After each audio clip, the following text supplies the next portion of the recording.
ભગવાનને મારી જરૂર હોય કોઈ દી, અથવા તો આપણા મનુષ્યની જરૂર હોય ક્યારેય કીધું ભાઈ ધીરુભાઈ અંબાણીનો છોકરો છે તેને જરાક વધુ તડકો, ઝૂંપડામાં ઓછો છાંયો આપી દેવો, ક્યાંય કીધું? કાંઈ નહીં. તમારે સદેહ જ કોકના વંદન કરવા છે, ચરણ ચાપવા છે, તો તમારી હાજર છે મા અને બાપ.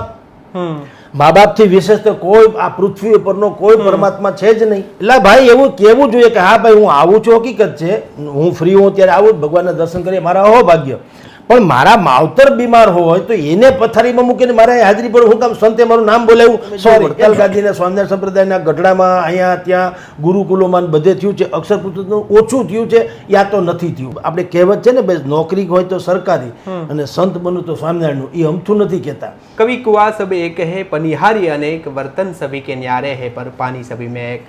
નમસ્કાર, હું છું વરદાન ગઢવી અને આજે વાત કરવી છે જે એક જ સંપ્રદાયના અલગ અલગ જે ફાંટા પડી રહ્યા છે, એક ધર્મના નામે અલગ અલગ જે વિવાદ સર્જાઈ રહ્યા છે, હકીકત આની પાછળનું હકીકત શું છે, એની પાછળનું સત્ય શું છે તે જાણવા માટે આપણી સાથે વરિષ્ઠ પત્રકાર જગદીશભાઈ મહેતા સર આપણી સાથે જોડાયા છે. સર, છેલ્લા કેટલાક દિવસથી જે વિવાદ સર્જાઈ રહ્યા છે અને સનાતનની અંદર જ અલગ અલગ જે ફાંટા પડી રહ્યા છે, સૌથી પહેલા વાત કરી છે સ્વામિનારાયણ સંપ્રદાયની, કારણ કે જે કેટલાક સંતો છે તેના કારણે આખો સ્વામિનારાયણ સંપ્રદાય છે તે સર બદનામ થઈ રહ્યો છે અને એક સાધુતાને શોભે નહીં તેવા કાર્યો, તેવી જે ઘટનાઓ સામે આવી છે જે કલંકિત કરે તેવી ઘટનાઓ છે. સર, કેવી રીતે જોઈ રહ્યા છો ઘટનાને? જુઓ, કાળની અસર તો પડે છે. અત્યારે કળયુગ ચાલે છે અને તમારા ઉછેરથી માંડીને તમારો આરોહ અવરોહ અને તમારો ખોરાકથી માંડીને તમારું બાકીનું બધું જીવન ચરિત્ર એવા પ્રકારનું છે કે તમે દરેક પ્રકારની ખામીઓથી તમે ભરાઈ જાઓ છો, ખૂબીઓથી નહીં. એટલે કાળની અસર થાય છે. એ કાળની અસર જો તમારે ઘટાડવી હોય તો તમારે સાધના કે તપશ્ચર્યા એને પ્રાધાન્ય આપવું પડે. જે અત્યારે સ્વામિનારાયણ સંપ્રદાયના અનેક ફાટાઓમાંનો એક ફાટો, જે મેઇન ફાટો છે, એમાં આની ખામી છે. ભાગ્યે જ બધા લોકો સ્વામિનારાયણના ભગવા જે કપડાં પહેરનારા લોકોને એક જ સમજે છે, પણ એમાં અલગ અલગ ફાટા છે. મૂળ વડતાલ ગાદી, વડતાલ જે છે એ મૂળ છે. સહજાનંદ સ્વામી મહારાજ ત્યાંથી ત્યાંથી એણે મંદિર બનાવ્યું, આખો પંથ ત્યાંથી આગળ વધાર્યો, પણ પછીથી એમાં ફાટા પડ્યા. એમાં કેટલાક એક સ્વામિનારાયણ ગુરુકુળ તરફ વળ્યા, એટલે શિક્ષાને એણે પ્રાધાન્ય આપ્યું. ગુરુકુલ પદ્ધતિ એટલે શિક્ષા પદ્ધતિ. એ લોકો એમ માને છે કે ભાઈ આપણે સંસ્કાર બાળપણથી આપશું તો જ નવી પેઢી સારી થાય ને. સંતો તો માની લો કે સુખી થઈ ગયા, સમજ ગયા કે સંસારમાં મોટા માણસો પણ સમજીને બગડે એ સુધરે નહીં, અને બગડે જે માણસને ભૂલથી બગડી ગયું સુધરી જાય. પણ ભવિષ્યમાં એવું ન થાય તો કરવું શું જોઈએ? પાયાથી જ એનું સંસ્કારનું સિંચન થવું ઘટે. એટલે ધર્મ વલ્લભદાસજી, ધર્મ ભક્તિદાસજી કે ધર્મ વલ્લભદાસજી જે સંત થઈ ગયા, રાજકોટમાં સ્વામિનારાયણ ગુરુકુલની એણે સૌથી પહેલાં સ્થાપના કરી. એટલે એ એક આખો શિક્ષણ પંથ થયો. તમે જુઓ કે વડતાલ જે છે એ ખાલી મૂર્તિ પૂજા જેવી વાતો છે અને અનેકો ઉત્સવ કરે છે, આમાં શિક્ષણ પ્રાધાન્ય છે. પછી અક્ષર પુરુષોત્તમ એ જે પંથ છે એનો એક નવો આયામ છે, બલકે એ તો બહેતરીન આયામ છે. એણે એમ કીધું કે ભાઈ નવી પેઢી જે છે હવે તો મોબાઈલ યુગે આવી ગયો છે, એટલે એ હવે એને સારું શું ને ખરાબ શું એ આપણે સમજાવવાની જરૂર નથી. એટલા તો એ લોકો હોશિયાર થઈ ગયા હોય છે. તો હવે એમ છતાં એને મંદિર તરફ વાળવા હોય તો શું કરવું? તો આ લોકોએ બુદ્ધિપૂર્વકનો પ્લાન કર્યો કે તમે જુઓ મલ્ટીપ્લેક્સમાં કેમ લોકો એમને વયા જાય છે, દોરા જેમ ગદપની વાહે બકરી દોડી જાય એમ જાય છે ને યુવા પેઢી. મલ્ટીપ્લેક્સમાં જાય છે, બિયર બારમાં જાય છે, મનોરંજન પાર્કમાં જાય છે. જ્યાં પણ તમે જુઓ મનોરંજન કે તનોરંજન એ જે થાય છે એનું કેશાકર્ષણ શું હોય છે? એ શું કામ ત્યાં પેઢી જાય છે? કેમ એમ લાગે એને એમ નથી થતું કે અહીંયા ન જવું જોઈએ? તો એનો અભ્યાસ કર્યો અક્ષર પુરુષોત્તમ સ્વામિનારાયણ સંપ્રદાયના સંતોએ. અને એટલા માટે કહું છું કે એના સંતો છે એજ્યુકેટેડ છે. એના સંતો કોઈ અંગૂઠા છાપ નથી હોતા. એને સાધુ બનાવતા પહેલા પણ અમુક પ્રકારની આકરી તપશ્ચર્યામાંથી પાર ઉતરવું પડે એમ છે. અમુક ગ્રેજ્યુએશનથી માંડીને પીએચડી સુધીનું ભણતર એમાં ફરજિયાત જેવું છે, તો એને સંત બનાવે. કારણ કે તમે સમજીને જો બનો તો ભૂલ ઓછી કરો. ભૂલથી તમે સંત થઈ જાઓ, જેમ નાના નાના બાળકોને પણ દીક્ષા આપી દે છે અને પછી અત્યારે સ્વામિનારાયણ સંપ્રદાયમાં કોઈની કાંઈ પરીક્ષા લીધા વગર તમને સાધુ બનાવી દે, પછી બધી અત્યારે જેની આપણે હમણાં ચર્ચા કરીશું એ બધા પ્રકારના એમાં વિખવાદોથી માંડીને વિવાદો શરૂ થાય. પણ અક્ષર પુરુષોત્તમ સ્વામિનારાયણ સંપ્રદાય શું નક્કી કર્યું કે બધું જ સમજી ચૂકેલી પેઢી પણ બિયર બારમાં જેમ દોડી જાય છે, મલ્ટીપ્લેક્સમાં દોડી જાય છે, હોટેલ્સમાં દોડી જાય છે, અન્ય મનોરંજનમાં એ શું કામ? તો એક તો એ કે એની ભવ્યતા મહાન હોય છે જે તે સ્થળની. બિયર બાર હોય તો પણ ત્યાં મ્યુઝિકથી માંડીને દુનિયાભરની સુવિધા એવી કરવામાં આવે કે યુવા ધનને એમ થાય કે આમાં વયું જવું જોઈએ, ભલે ગમે તેમ થાય. એ બધાના આ ઉપરથી થોડું જેને કે ને રાજહંસ છે ને એ મોતીડા ચણે. અને મોરારી બાપુની કથામાંથી ચેતનાની ક્ષણે જેવા કેટલીક રત્ન કણિકાઓ જ આપણે પાર લેતા હોઈએ છીએ. એવું અક્ષર પુરુષોત્તમ સ્વામિનારાયણ સંપ્રદાય કીધું. અક્ષર પુરુષોત્તમ સ્વામીએ અમુક પ્રકારના મંદિરો બનાવ્યા ભવ્ય મહેલ જેવા. એમાં ગાર્ડનિંગ પણ કર્યું અદ્ભુત, એમાં કેન્ટીન પણ રાખી, બધું જ ખાવા પીવાનું સમોસા ઇત્યાદિ તમને મળે લસણ ડુંગળીને બાદ કરતા. એનું કારણ એ છે કે નવી પેઢી જે બધું જ સમજી ચૂકી છે, મોબાઈલ જેના ખીચામાં છે ને સારું શું ને નરસું શું એ પામી ચૂકી છે, તેમ છતાં એને અહીં આવવાનું મન તો કમસે કમ થવું જોઈએ થિયેટરની જેમ. એટલે એણે ભવ્યાતિ ભવ્ય મંદિરોનું નિર્માણ કર્યું. અને એ રીતે યુવા પેઢીને, એટલે મેં કીધું એક જે છે મૂર્તિ પૂજક વડતાલનો, બીજું થઈ ગયું શિક્ષણવાળું, ત્રીજું થઈ ગયું મેં આખી નવી પેઢીને લાવવાવાળું, અને બાકીના બધા જે ફાંટા જે છે બીજા કેટલાક જોગી સ્વામી છે, પછી કોઈ ગાજા કે માજા સ્વામી જેવું પણ એક બીજું થયું છે. આવા અનેકો ફાટા પડ્યા છે. એ પછી પોતપોતાના મંદિરો બનાવીને એ ત્યાં એની જે કાંઈ વિધિ વિધાન કરતા હોય તે. પણ મૂળ વાત એ છે કે જે વડતાલ ગાદીનો અત્યારે વિવાદ ચાલી રહ્યો છે એમાં જે પ્રોબ્લેમ છે એ શું છે? એક તો તમે ગમે તેને સાધુ બનાવો છો, એટલે કે પરીક્ષા લીધા વગર, પરીક્ષામાં લીધા વગર બનાવો છો, ઉપરાંત તમારી તપશ્ચર્યા પણ નથી. અન્ય સાધુ જે ખરેખર સ્વામિનારાયણ સંપ્રદાયના ઓરિજિનલ સાધુ છે એને શું હોય છે કે કોઈ પણ ભોગે એનો જે ખોરાક હોય છે એક પાત્રીય એને કહેવામાં આવે. એક જ પાત્ર લે, એમાં દાળ ભાત શાક સંભારો છાશ દૂધ રબડી જે હોય તે, લાડુ બધું જ એકમાં નિહિસ્વાદ કરીને, એટલે સ્વાદહીન. ટૂંકમાં જીવનને ટકાડવા માટે થઈને ભલે આપણે ખાવું પડે છે, પણ ક્યાંય તમને તમારી જીભને પણ કંઈ ચટકો ન લાગવો જોઈએ, મને હવે મેંદુ વડા જ ભાવશે, મને ફલાણું ભાવશે. એ સ્વાદહીન કરવા માટે થઈને એક પાત્રીય સંતો હોય છે અમુક પ્રકારના, કે એ લોકો ભોજન પણ આવું કરે, સૂવે પણ નીચે પથારીમાં સૂવે, કોઈ ભોગ વિલાસની એને વાસના પણ જન્મેલી એવી રીતે. એવા અનેકો સંતો છે સ્વામિનારાયણ સંપ્રદાયમાં પણ, અનેકો આવા જે કેટલાક જેની આપણે હવે ચર્ચા કરવાના છીએ, કામી અથવા તો તામસ સ્વભાવના, એ તો rare of the rare case છે. પણ પ્રોબ્લેમ તમે કહો છો એમ કે એમાં પ્રોબ્લેમ એ છે કે જ્યાંથી સડ્યું ત્યાંથી કાપી નાખવાની આપણે જે માનીએ છીએ ઘટના, કે ભાઈ સડ્યું ત્યાંથી અંગ કાપી નાખો, એના કરતાં બેટર હોય કે હવે ભવિષ્યમાં એમાંથી ધડો લેવો જોઈએ, સડે જ નહીં એવો ધડો લેવો જોઈએ. બિલકુલ. અન્યથા તો બગડતા જશે કાપતા જશો, બગડતા જશે કાપતા, તોય એનો અંત નહીં આવવાનો. કારણ કે કળીકાળ છે, મેં આપણે શરૂઆતમાં કીધું તેમ કળીકાળ છે, એની અસર બતાવે જ. અત્યારે તમે જુઓ એ સાધુને તો છોડો કે જેણે કોઈ પણ હિસાબે ભૂલથી કયો કે મન વચન કર્મથી કયો કે લેતા લેવાય ગઈ એમ કયો, દીક્ષા લીધા પછીના એના બધા જે તમને કહું શરીરના ઓલા પ્રમાણે એને બધી ઝંખનાઓ જાગે છે. પણ આપણે કળીકાળમાં સંસારમાં જીવીએ છીએ, આપણે છાપાઓમાં મીડિયામાં વાંચીએ છીએ કે સગી દીકરી હોય એની ઉપર પણ એના સગા સંબંધીઓએ દુષ્કૃત્ય આદરાના છાપામાં વાંચીએ છીએ ને. એનો અર્થ એ છે કે આ કળીકાળની ભીષણ અસર તળે કોઈ કરતાં કોઈ જગ્યાએ તમારું મર્યાદા પુરુષોત્તમ તરીકે તમે જીવવા જોઈએ. તમારી શરીરની ભૂખ જે છે એ સંતોષાવી ન જોઈએ, બલકે લિમિટમાં રહેવી જોઈએ. તમને ખબર પડવી જોઈએ સારું શું અને ખરાબ શું. એ પ્રકારનું શિક્ષણનો અભાવ છે, તાલીમનો અભાવ છે. આપણા જેવા માટે શિક્ષણ, સંતો માટે તાલીમ. એટલે આવું થઈ રહ્યું છે. કારણ કે સાધુ બને છે સ્વામિનારાયણના એ કેવળ ને કેવળ બધા જ લોકો સહજાનંદ સ્વામી મહારાજની પૂજા કરવા અથવા તો આખા સંપ્રદાયનું ભલું કરવા બને છે એવું નહીં. એમાંય કેટલાય પ્રકારના અનેક પ્રકારના હું તમને કહું ને કે રોગથી માંડીને જે કહો તો એ આયામો પણ એમાં સમાવેલા હોય છે. સ્વામિનારાયણ સંપ્રદાયના સાધુ બનવા પાછળના કારણો અનેક હોય છે. કેટલાક આર્થિક હોય છે, બુદ્ધિપૂર્વકના. હવે એ અંદરના માણસ છીએ એટલે આપણે જાણીએ પણ છીએ કે સંત, આપણે કહેવત છે ને ભાઈ નોકરી હોય તો સરકારી અને સંત બનવું તો સ્વામિનારાયણનું, એ અમથું નથી કહેતા. પણ હવે એ સંપ્રદાય ટૂંકમાં, કારણ કે એકાદ બે આવા એકલ દોકલને કારણે આખો સંપ્રદાય વગોવાય છે.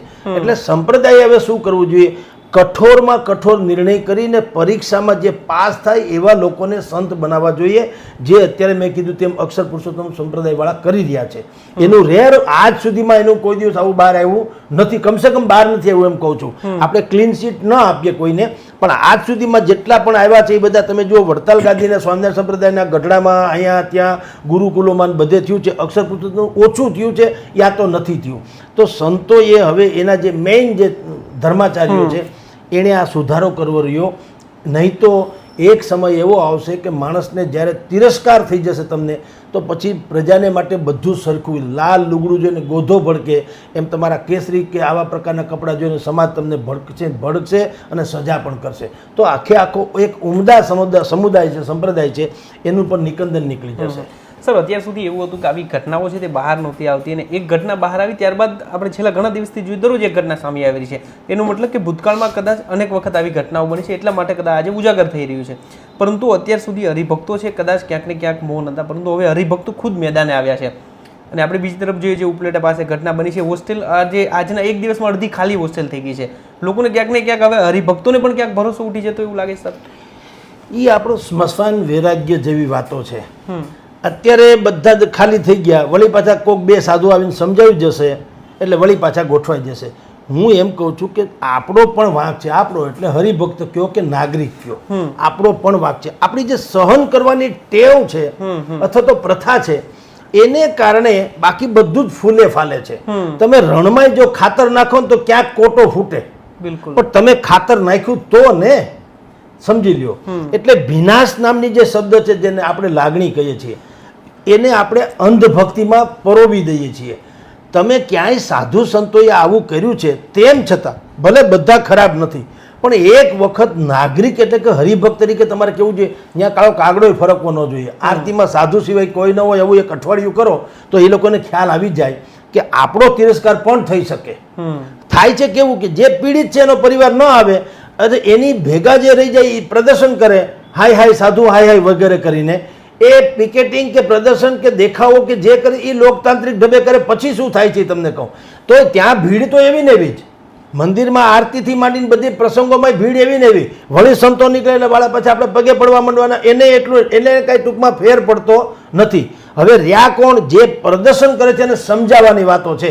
હવે એમાં જે પીડિતના પરિવાર છે એ તો સ્વાભાવિક ન સમજે, પણ બીજા જે મારા તમારા જેવા ઊભા થઈ જાય છે, કહેવાતા નેતાઓ કે કહેવાતા ધર્મની ઓલામાં વિરુદ્ધ કરનારાઓ, એને પછી એન કેન પ્રકારેણ એને સમજાવી લેવામાં આવે. કારણ કે એનો સમૂહ બહુ નાનો હોય, એના એક બે જણા લીડર હોય અને 50-50 લોકો એની સાથે હોય, એટલે એને પછી એન કેન પ્રકારેણ, એનો પ્રકાર ગમે તે હોઈ શકે, એને સમજાવી એટલે વાત થઈ ગઈ પૂરી. અત્યારે વડતાલમાં શું થયું છે, હરિભક્તો જાગ્યા છે, 150-200 જણા ત્યાં પિકેટિંગ કરે છે, બરાબર છે, પણ એ કરે છે. આ પેલી ઘટના છે ને ત્યાં અહીંયા રાજકોટમાં હલગું છે, ખીરસરામાં ગુરુકુલમાં પણ ચારેકોર થાય છે. તો ચારેકોર આવી જાગૃતિ નથી. એટલે એક વખત આપણા લોકોએ પણ, તમે જુઓ સહજાનંદ સ્વામી મહારાજ હોય કે દુનિયાના કોઈ પણ સાધુ સંતથી માંડીને કોઈ પણ દેવી શક્તિ હોય, એમ તમારે ન્યા જાઓ, હાજરી પુરાવો તો જ તમારે ત્યાં એ જમા ઉધાર થઈ જાય એવું તો છે નહીં. મૂળ તો પંચતત્વ જે છે, પંચતત્વ એ જ સનાતનમાં પ્રૂફ છે. ભગવાન સાક્ષાત છે, સૂર્યદેવ સાક્ષાત છે કે નહીં? સવારના પરમાં ઉગી જાય છે. હિન્દુ, મુસ્લિમ, શીખ, ઈસાઈ, ગરીબ, સુખી, તવંગર બધા માટે સમાન તડકો. એણે ક્યારે કીધું ભાઈ ધીરુભાઈ અંબાણીનો છોકરો છે તેને જરાક વધુ તડકો, ઝૂંપડામાં ઓછો છાંયો આપી દેવો, ક્યાંય કીધું? કાંઈ નહીં, કોમન. અને પાછું ટોટલી ફ્રી. એમાં ક્યાંય કોઈ દી બિલ આવ્યું એ પાછું ટાણાહાર ઉગી જાય, એને કેવું નથી પડતું, તમારે એની ઘડિયાળ મેળવવી પડે, એ તો ઉગી જ જાય છે વગર મફતનું, ટોટલી ફ્રી. આખી બ્રહ્માંડને ટોટલી ફ્રી લાઇટ આપનારું. હવે એનાથી વિશેષ તત્વ કેવું હોય? બીજું છે વાયુ. તમે હું જોઈ શકતા નથી, અહેસાસ થાય છે, અને એક ક્ષણ પણ વાયુ વગર રહી શકાય, જેને શ્વાસ કહીએ છીએ. તો બીજું આનાથી મોટું તત્વ ક્યું હોય? પરમાત્માનું બીજું તત્વ ક્યું હોય? અગ્નિ. તમે વિચાર કરો, ન અગ્નિ હોય તો શું થાય? આપણે બધા જાણીએ છીએ. એને પકવીને તમે ખાઓ છો ત્યારે તમારું બધાનું પ્રજનન શક્તિથી માંડીને તમારું જીવન જરૂરી બધું જ થઈ શકે છે. તો વાયુ, અગ્નિ, પૃથ્વી, આકાશ ને ધરતી, આ પંચ તત્વ તો આપણી નજર સામે છે. અને બાકી જો તમને ખૂટતું હોય કે તમારે સદેહ કોકના વંદન કરવા છે, ચરણ ચાપવા છે, તો તમારી હાજર છે મા અને બાપ. મા બાપથી વિશેષ તો કોઈ આ પૃથ્વી ઉપરનો કોઈ પરમાત્મા છે જ નહીં. પણ તમને એટલે કે આપણે બધાને શું છે, આપણો એક રાષ્ટ્રીય રોગ છે દંભ. મારે માવતરને મૂકી દેવા છે વૃદ્ધાશ્રમમાં અને સંતોના પગ પકડવા છે, કારણ કે સંત મને સાલ ઓઢાડે, સંત મને હાર તોરા કરે, સંત મારું એનાઉન્સમેન્ટ કરે, હું હરિભક્ત ગણાવ અથવા તો વીવીઆઈપી ગણાવ. આ બધી જે ઝંખના સામાન્ય લોકોમાં પણ હોય છે કે એક વખત સાધુ કહી દે કોઈને પણ કે ભાઈ જગદીશભાઈ છે ને એ તમે ગમે તેમ હોય, ટાઢ હોય કે તડકો, એ મંદિરે આવે એટલે બસ જાણે હું થઈ ગયો. હવે એને કારણે ઓલો મરી જાય તોય આવે, ગમે એમ થાય તો. એટલે ભાઈ એવું કહેવું જોઈએ કે હા ભાઈ હું આવું છું, હકીકત છે, હું ફ્રી હું ત્યારે આવું, ભગવાનના દર્શન કરીએ, મારા અહોભાગ્ય. પણ મારા માવતર બીમાર હોય તો એને પથારીમાં મૂકીને મારા હાજરી પર હું કામ સંતે મારું નામ બોલાવ્યું, સોરી, એ ન થવું જોઈએ. પણ આપણો દંભ જે છે એ આપણો રાષ્ટ્રીય રોગ છે. એટલે આપણે બધા બધું જાણવા છતાં એકબીજાની પ્રશંસા કરી છે, ખોટી ભૂરી જેને કહેવાય, અને એને કારણે બીજા સમાજની ઉપર આપણે ભૂરકી છાંટીએ, ભ્રમણા છાંટીએ છીએ. ક્રોધાત ભવતી સમોહાત સ્મૃતિ વિભ્રમઃ બુદ્ધિનાશો બુદ્ધિનાશો પ્રણશ્યતિ. તમને જ્યારે આ પ્રકારનું જનૂન કે પેશન કે થઈ જાય ને એટલે ભ્રમણા પેદા થાય. મેં તમને કીધું ને પેશન જનૂન, કે ભાઈ હરિભક્તો જગદીશભાઈ તો આવે જ આવે, આવું એક વખત સંત બોલી જાય એટલે હું ગમે એમ મરી ફીટું પણ મંદિરમાં તો જાઉં જ એમ. શું કામ કે સ્વામીને એમ લાગે કે ના જગદીશભાઈ છે આ પ્રકારના. એટલે એમાં પછી ભ્રમણા જાગે, મારી જાતને મને એમ લાગે કે હું મહાન હરિભક્ત છું. અને ક્રોધાત ભવતી સમૂહાત સ્મૃતિ વિભ્રમ, પછી એવું થાય ને એટલે સ્મૃતિ વિભ્રમ, મારી યાદદાસ્ત છે ને ખતમ થઈ જાય. યાદદાસ્ત શું, મારે ખરેખર કોને સમર્પિત થવાની જરૂર છે? ભગવાનને મારી જરૂર હોય કોઈ દી, અથવા તો આપણા મનુષ્યની જરૂર હોય ક્યારેય? શબરીને જરૂર પડે તો રામે ત્યાં આવવાની એક ટેક છે. સ્વયં રામ ચાલે પણ તમારી ભક્તિ સબરી જેવી હોવી જોઈએ. અને સબરીનું ગુજરાતી છે સબર. તમે ધૈર્યતા રાખો ભાઈ, તમે પવિત્ર ભાવથી જે કાંઈ કરશો પરમાત્માએ આવે છૂટકો છે અથવા તો અનાયાસે તમને દીધે છૂટકો છે. અત્યારે તમે એક દાણો વાવો છો ને 100 દાણા કરી દે છે ને. બિલકુલ. એક આખું ડોડું તમે એક જ વાવો છો દાણો અને આખું ડીંડું ઊભું થઈ જાય છે ને તમે બાજરાના હજારો દાણા થાય. એ શું બતાવે છે? કોણ મિકેનિઝમ કરે છે? તો એ ઈશ્વર તો તમારી સાક્ષાત તો છે જ. તમારે એમ કહેવું જોઈએ કાયદેસરનું કે ભાઈ પહેલામાં પહેલી વાત તો કે હું કોને ભ્રમણા ન પેદા થવી જોઈએ, હું કોને આશ્રિત છું, મારે આશ્રિત કોણ છે, હું કોને આશ્રિત છું. નાનો હોઉં તો માવતરને આશ્રિત છું ને, માવતર આપણને પોળી પોષીને મોટા કરે. અને પછી મારે આશ્રિત, હું મોટો થઈ ગયો તો આપણે આશ્રિત કોણ છે? પતિ પત્ની છોકરા વગેરે જે હોય તે. આ બેને જ્યાં સુધી તમે સંતોષપૂર્ણપણે ન આપો, એને એમાં અહેસાસ ન થાય જ્યાં સુધી કે ભાઈ ડેડી હોય તો ડેડીને, હસબન્ડ હોય તો હસબન્ડને, પુત્ર હોય તો પુત્ર, જે હોય તે, તમે ઘરના ધરોહર એવા ન બનો જ્યાં સુધી કે આખો પરિવાર એમ કે આ ભાઈ છે ત્યાં સુધી અમને કોઈ વાંધો નથી, જેમ આપણને પરમાત્મા ઉપર ભરોસો છે. પછી તમે એક્સ્ટ્રા ગમે તે કામ કરો તો વાંધો નથી. પ્રોબ્લેમ શું થાય છે? આપણે દેખાડામાં મરી રહીએ છીએ. તમે હરિભક્ત તરીકે 2 વખત હાર પહેર્યો, મને એમ થાય મને 3 વખત સ્વામી ક્યારે પહેરાવે. આ સેન્સમાં બધા મંદિરે જાય છે, માળા પ્રગટાવે છે, પણ ઘરમાં જે તમારા મૂર્તિ રૂપ સાક્ષાત ભગવાન જેવા બાળકો છે અને સાક્ષાત ભગવાનનો અવતાર એવા માવતર છે, આપણે એની અવગણના કરીએ અને પથ્થરમાંથી એમ માનીએ કે કરુણા ફૂટે, ક્યાંથી મેળ પડે? એટલે આ બધું અત્યારે ડખો થઈ રહ્યો છે. આ પ્રકારના સંસ્કારનો પણ અને શિક્ષણનો પણ અભાવ છે. એટલે પણ સર સવાલ અહીં એ છે કે એક વાડ થઈને જ ચીબડા ગળે ને એક રક્ષક જ ભક્ષક બને, કારણ કે એટલું એવું કેવું ગેલું હોઈ શકે સંપ્રદાયનું કોઈ કે કોઈ એક પોતાના પરિવાર સાથે જ આવી ઘટના બની હોય, દુષ્કર્મ જેવી ઘટના બની હોય, તેમ છતાં વર્ષો સુધી કોઈ પરિવાર મૌન રહીને આવી ઘટના બને ત્યાં સુધી બહાર ન આવે, તેમ છતાં પણ એમને જ ફોલો કરતા હોય. આ કેટલું ક્યાંક પાગલ પણ નથી લાગતું સર આ બધું? જુઓ ભાઈ, આપણે ત્યાં છે ને આરોપી અને પીડિત બેયને કલંકિત માનવામાં આવે છે, એટલે આ ખામી છે. આરોપીને સજા આપી દે અને પીડિત છે એ તો પીડિત છે ને. કોઈ પણ સાધુએ કોઈ પણ છોકરા સાથે કે છોકરી સાથે માની લ્યો દુષ્કૃત્ય કર્યું છે, આપણે ત્યાં એ ફરિયાદ કરવામાં જે પીડિત છે ને એને પણ શંકાની નજરે અને એને પણ ખરાબ દ્રષ્ટિએ જોવામાં આવે છે, જાણે બગડી ગયેલી કેરી હોય એમ. એટલે આ લોકો નથી ફરિયાદ કરતા ને વર્ષો સુધી સહન કરી જાય છે. કારણ કે આપણે હજી છે ને, જુઓ, નજાકત પશ્ચિમી અદા હૈ ઓર શર્મ હિન્દુસ્તાન કા ગહેના. આપણે મર્યાદામાં હજી જીવવા ટેવાયેલો છે. આપણે વિભક્ત કુટુંબ હજી થતું જાય છે, પણ હજી સંયુક્ત કુટુંબમાં માનીએ છીએ. આપણા પરિવારમાં કોઈ માણસમાં કંઈક દાગ હોય તો આખો પરિવારને હેઠું ઘાલવું પડે. સ્વામિનારાયણ સંપ્રદાયની સાથે સાથે હવે જૈન સંપ્રદાયને પણ મૂર્તિ ખંડિત થવાને લઈને જે વિવાદ સર્જાયો છે, આ ઘટનાને સર કેવી રીતે જોઈ રહ્યા છો? જુઓ, એક તો મને એક સમજાતું નથી. આપણે કહે ને કે મને એ સમજાતું નથી પ્રભુ, આવું શાને થાય છે, કુંડા ડૂબી જતા નથી ને પથરા તરી જાય છે ગરીબોના કુબામાં તેલ ટીપું દોરી લઉં, શ્રીમંતોની કબર ઉપર ઘીના દીવા થાય. પ્રભુ મને સમજાતું નથી આવું શાને થાય. એટલે અમે લોકો અબુદ્ધ લોકો ક્યાંક ઝઘડો કરીએ કે બધું બાધીએ કારવીએ કે કાંઈક સમજી શકાય. સંતો મહંતો ભલા માણસ કે અમારી મૂર્તિ ખંડિત કરી નાખી. મને એક પ્રશ્નનો કોઈ પણ જૈનાચાર્ય જવાબ, કોઈ પણ જૈનાચાર્ય તો છોડો, કોઈ પણ સંત, એટલે આત્મા અમર તમે કહો જ છો કે આત્મા અમર છે, તમે ખાલી ખોળિયું બદલાવે છે, આત્મા શરીર નાશવંત છે. આત્મા એની ભીતર જે રહેલો છે એ તો ખાલી બદલાવે. આપણે કપડાં બદલાવીએ એમ આત્મા અહીંથી છૂટીને બીજે ગમે ત્યાં આપણા જેવા કર્મ એવા આધારે આપણને બીજો જીવ પ્રાપ્ત થાય છે, એવું કહે છે ને.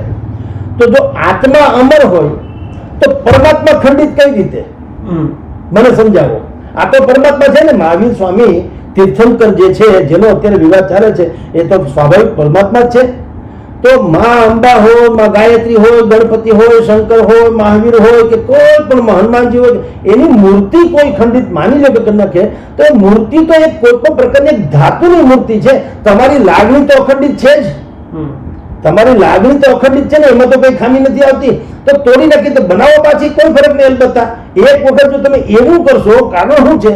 એટલે મૂર્તિ ખંડિત, મેં તમને કીધું તેમ, જો આત્મા અમર છે તો પરમાત્મા ખંડિત થઈ કેમ શકે? અને પરમાત્માને જો કોઈ ખંડિત કરી શકે તો એ મોટો આત્મા કહેવાય, ભયંકર. આ સમાજ કોઈ પણ હોય સાહેબ, આ વિસ્તારવાદી વાતોથી થોડું અલિપ્ત રહેવું જોઈએ. આ વિસ્તારવાદ, જેમ ચીનને વિસ્તારવાદી કહે છે ને બધા દુનિયા આખી, બધું મારું, બધું મારું, બધું મારું એમ. ભાઈ, કાં તમારા પરમાત્માની, દરેકને કહું છું મેં, જૈન ગૌણ છે, તમામ સમાજે, કાં ભગવાનને રેઢાનો, તમારા છોકરા રેઢાનો તો અકસ્માતનો ભોગ બને છે કે નહીં? આજે રાજકોટમાં 2 દીકરીઓ નાની નાની પાણીના સ્વિમિંગ પુલમાં પડીને ગુજરી ગઈ કે નહીં? એ ખંડિત થઈ ગઈ કહેવાય. શું કામ? તમે ધ્યાન ન આપ્યું. બિલકુલ. તો તમે જો મૂર્તિ મૂકી છે ત્યાં, તો ધ્યાન કેમ ન આપ્યું? આખે આખી તોડી નાખે પછી તમને ખબર પડતી રેઢા હતા. પ્રશ્ન 1. પ્રશ્ન નંબર 2, મહાવીર સ્વામીની મૂર્તિ હોવાનું કે છે, તીર્થંકરની. જૈન સમાજ જેવો ધનાઢ્ય સમાજ તો કોઈ નથી. આપણે મોટા ભાગે બધું કહેવાય તો છે જ. અને એ લોકો ધર્મમાં જેટલો પૈસો ખર્ચે છે, સારી વાત છે, પણ ખર્ચે છે એવો ભાગ્યે જ કોઈ ખર્ચતું હશે. હું એમ કહું કે અહીંયા તમારું જે પાવાગઢમાં પગથિયા ઉપર તમારી મૂર્તિઓ હતી, પગથિયે મહાવીર સ્વામીની મૂર્તિઓ પગથિયે કોઈ રાખી મૂકે ખરા? જૈન સમાજ જે સોનાની મૂર્તિઓ રાખવા ટેવાયેલા છે, એ પગથિયે હું કેમ મૂર્તિ રાખે એમ કહું. અને મહાવીર સ્વામી એટલા તો કોઈ સામાન્ય વ્યક્તિ હોય નહીં. મા અંબાના ડુંગરો છે, પગથિયે ઉપર કંઈક બ્રહ્મા વિષ્ણુ મહેશ હોય તો હજી માનવામાં આવે કે મહાવીર સ્વામી પગથિયા ઉપર હોય. તો જૈન સમાજે વર્ષો સુધી પગથિયા ઉપર રાખી છે, ડેરા વગર. ડેરી નહીં, ડેરું નહીં, મંદિર નહીં, કાંઈ નહીં, પગથિયાની આજુબાજુમાં સાઈડમાં હોય કોઈ દિવસ આવું માનવાનું ઓછું કારણ છે. છતાં એનો એવો દાવો છે કે 500 વર્ષ જૂની છે, હોઈ શકે. બે ઘડી માન્યો વિરાસત છે, બે ઘડી પુરાતત્વવિદ છે, માન લ્યો. તો એનો જીર્ણોદ્ધાર કરો ને મંદિર જેવું બનાવો, જેથી કરીને કોઈ તમને અડકે નહીં. પણ તમને ખબર ન હોય કે અહીંયા શું છે, મૂર્તિ રાખી છે ને એને મંદિર ટ્રસ્ટ શું કે છે, પાવાગઢના મહાકાળી માતાનું મંદિર ટ્રસ્ટ, એ લોકો એમ કે છે કે અમારે પગથિયા આખે આખું મંદિર જીર્ણોદ્ધાર થયું છે, હવે પગથિયા વિશાળ બનાવવાના હતા, એટલે એને કાઢવા જતા, પગથિયા વિશાળ બનાવવા મૂર્તિ ખંડિત કરવાનો ઈરાદો નહોતો, પણ મૂર્તિ કાઢવા જતા એમ કે ખંડિત થઈ ગઈ.